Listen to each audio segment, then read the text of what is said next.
오늘 말씀은 욥의 마지막 말 중에 두 번째의 욥의 말입니다. 앞장에서 욥은 동방의 의인으로 칭송받던 지난날 자신의 영광을 회고하였습니다. 그러나 지금의 모습은 모든 것이 당시와는 완전히 뒤바뀌어 있습니다. 욥을 존경하고 욥의 도움을 받던 자들이 과거의 은혜는 생각하지도 않고 더욱 욥을 조롱하고 박해하는 자들이 되었습니다. 이에 욥은 육체적 정신적 고통과 고뇌가 가중되고 있습니다.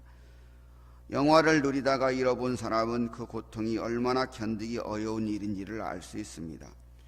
인기를 잃어버린 연예인들이 마약, 자살 등의 유혹에 빠지는 이유도 이러한 어려움을 반증하고 있습니다. 이러한 어려움 중에 있는 욥에게 더 큰 고통은 이런 고난의 이유를 알 수 없고 자신에게 도움이나 변호가 되어줄 리가 없다는 점입니다. 우리가 이러한 극한의 상황에 내몰린다면 절망으로 주저앉거나 극단적인 길로 향하였을 가능성이 큽니다.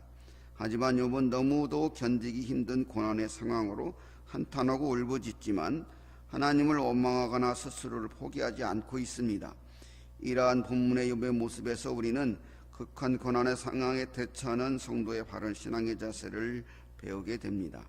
본문을 통해서 알 수 있는 극한 고난 중에 있는 성도의 바른 신앙의 자세는 무엇일까요? 첫째는 세상에서 도움과 소망을 얻을 수 없음을 알아야 합니다.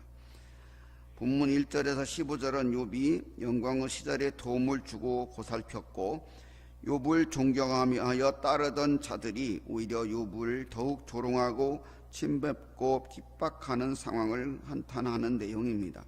그들은 정말 보잘것없었고 감히 욥을 쳐다볼 수도 없는 비천한 자들이었습니다. 욥은 욥의 도움과 보살핌으로 살아왔을 법한 자들입니다. 이들은 욥으로부터 한량없는 은혜를 입은 자들이었을 것입니다. 비록 지금 욥이 모든 것을 잃어버리고 육신마저도 중병으로 처참한 상황에 처했을지라도 욥은 그들의 삶을, 그들의 생명을 보존하게 하였던 은인입니다.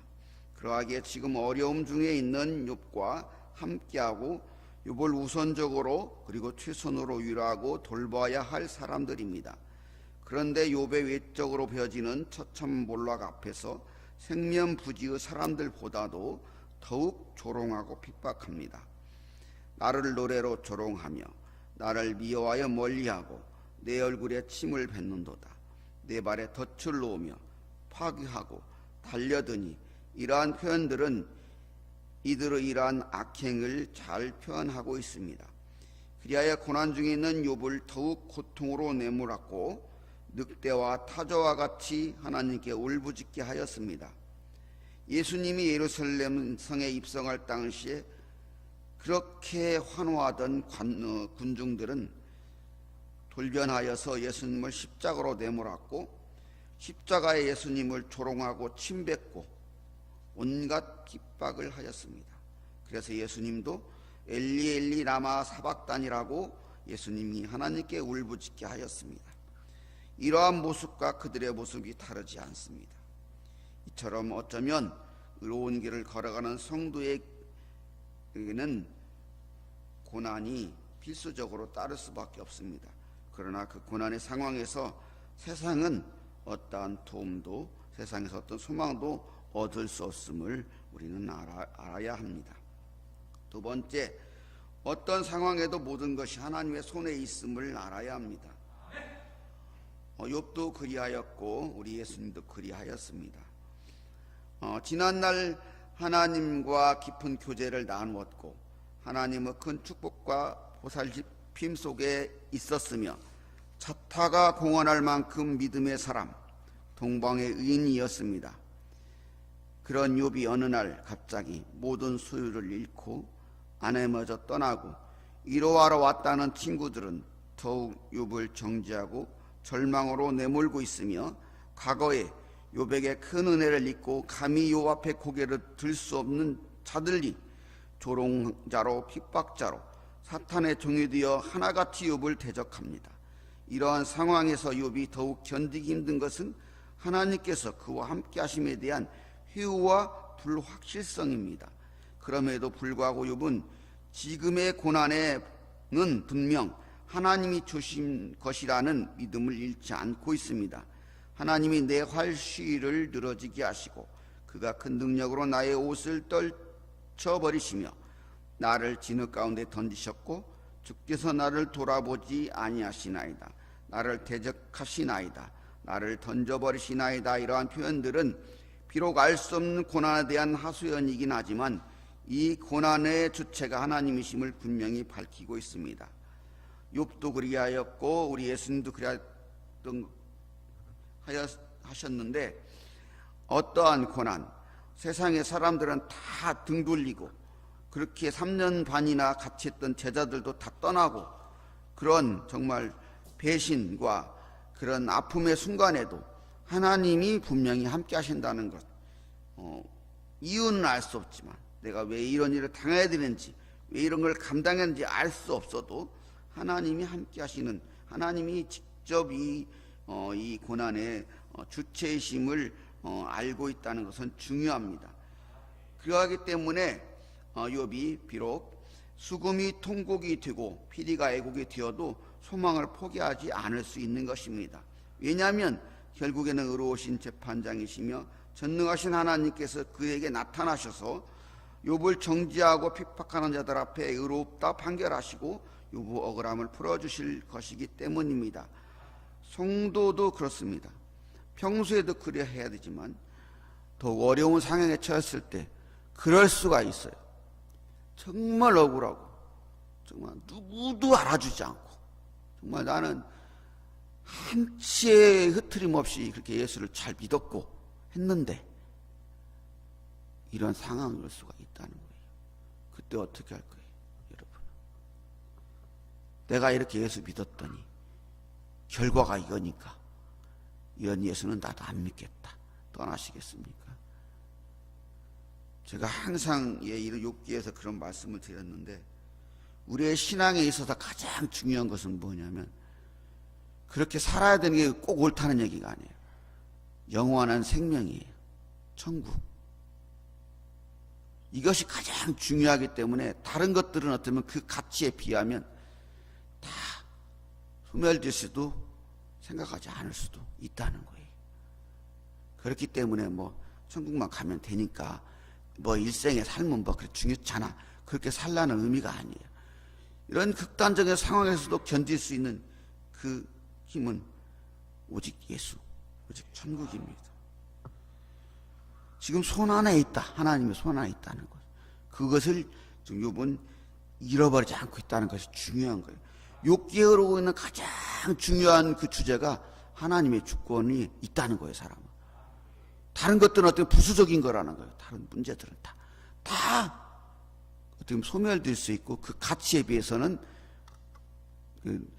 어떻게 보면 중요하지 않다는 것이 볼 수도 있다는 겁니다. 그렇게 욥은 지금 끝까지 계속 반복되는 말이지만 이 고난이 하나님의 손에 있는 고난, 하나님이 주시는 고난이라는 거예요. 그렇기 때문에 마지막으로 하나님께만 도움을 구할 수 있고 도움을 얻을 수 있으면 하나님께만 소망을 구해야 된다는 걸 욥은 알고 있다. 이렇게 지금의 극한 고난이 하나님의 손 안에 있는 것임을 아는 욥은 하나님을 신뢰하기에 하나님께 도움과 소망을 줄 수 있습니다. 지금 욥은 극심한 고난 중에 있으며 이미 육체적 정신적 한계점에 다다라 있습니다. 어찌 보면 이러한 고난의 상황을 지금까지 이렇게 견디고 있는 그 자체가 욥은 승리자입니다. 저라면, 여러분이라면 지금 보고 있는 이 상황에서 욥과 같이 할 수 있습니까? 저는 장담을 못하겠어요. 물론 폴리카프 같은 분도 있고 베드로 같은 분도 있고 그런 분들도 있지만 저는 자신이 없어요. 그리고 지금 욥은 느끼는가 모르지만 그 고난의 종착점에 도달하고 있습니다. 대적자 사탄은 수많은 이들을 동원해서 욥을 향한 공격을 동원한 욥을 향한 사탄의 공격은 최종 하나님의 패배의 판결을 앞두고 있습니다. 이런 걸 잘 알고 있는 사탄은 최후의 발악으로 지난날 욥에게 큰 은혜를 입었던 자들, 욥을 존경하고 따르던 자들, 욥이 신뢰하고 의지할 만한 마지막 한 사람, 마지막 한 수단까지도 동원해서 욥이 기대할 수 있는 희망의 가능성을 완전히 단절함으로써 욥을 극한 절망으로 내몰고 있습니다. 이에 욥은 순간 하나님과의 극한 단절을 경험하고 또 자신의 자신이 은혜를 베푼 과거의 일들에 비해서 지금 어떠한 은혜도 기대할 수 없는 그러한 상황에 절망에 몸서리치고 있습니다. 하지만 욥이 하나님을 배신하고 돌아설 것이라는 사탄의 호언 장담은 찻잔의 속의 비풍처럼 커다란 허풍에 불과할 것임을 욥은 스스로 증명하고 있고 사탄도 이를 확정하고 있습니다. 결국 어떠한 공격에도 욥은 하나님께만 도움과 소망을 줄 것이기 때문입니다. 이처럼 성도는 평소에도 그러해야 하지만 곡한의 근한의 상황에 있을 때 더더욱 하나님의 도움을 구하고 하나님께만 소망을 두어야 합니다. 우리가 다 잃어버려도 마지막까지 잃어버리지 않아야 될 것은 하나님입니다. 저도 그러기를 바랍니다. 장담은 못하겠지만 그러길 위해 기도합니다. 저라고 뭐 대단합니까? 시시각각 변하는 변덕이 심한 저가 과연 그런 상황이 왔을 때 그렇게 할 수 있을까? 항상 두렵습니다. 그래서 우리는 모두 항상 기도해야 됩니다. 믿음은 장담이 없어요. 오직 매일 죽을 뿐입니다. 요한계시록 14장 12절에는 이렇게 나옵니다. 성도들의 인내가 여기 있나니 그들은 하나님의 계명과 예수에 대한 믿음을 지키는 자들이니라. 지금 이 계시록의 상황이 어떤 상황인지 알죠? 로마 황제의 극심한 박해의 상황에 쓰고 있는 거예요. 인생은 구애라고 하지요. 사람이 살아가는 걸음걸음은 고난의 연속일 수밖에 없습니다. 더군다나 믿음으로 살려고 하는 사람들, 거룩한 성도의 길에는 필연적으로 세상과 부딪힘이 있고 고난이 따르기 마련입니다. 광야의 이스라엘 이스라엘 백성들이 인도자 모세가 잠시 보이지 않자 그 40일 동안에 가시적 확신을 쫓아서 송아지 우상을 만들고 미쳐서 날뛰었어요. 우리들은 뭔가 손에 쥐어지지 않고 확실치 않으면 하나님을 의심해요. 그러나 믿음은 그 어떠한 상황 속에서도 하나님을 신뢰하는 거예요. 욥은 우리에게 그런 것을 보여주고 있습니다. 그러므로 우리는 극한 고난에 있을 때 세상에서 도움과 소망이 없음을 알고 어떤 상황에서도 모든 것이 하나님의 손 안에 있음을 믿으며 하나님께 도움과 소망을 구해야 하겠습니다.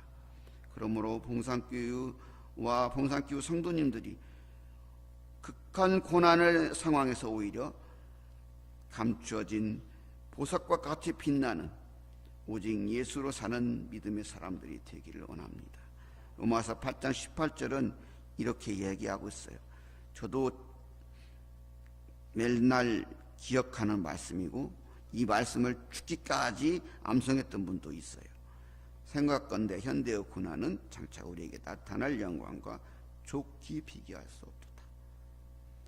모든 것을 잃어버려도 우리는 영원한 소망을 얻는다면 다 얻은 것입니다.